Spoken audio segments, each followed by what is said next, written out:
I wanted to share with you my recycled asphalt I had installed on my driveway. I have this nice big round drive, and then I've got this nice long lane that comes back to my house.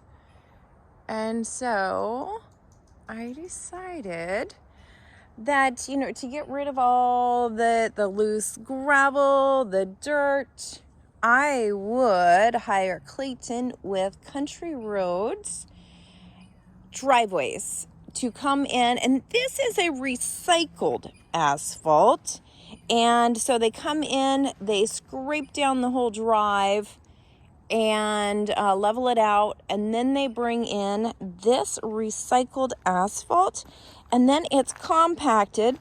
So the more I drive on it, the more it's going to compact it, and it's going to keep all the dirt off my car, out of my house. And I decided also that I'd paint my front door in the black. I would also paint my Adirondack chairs. And you can see I've had my ladder out, touching up some paint, recaulking some edges of my house so that I'm ready for another winter.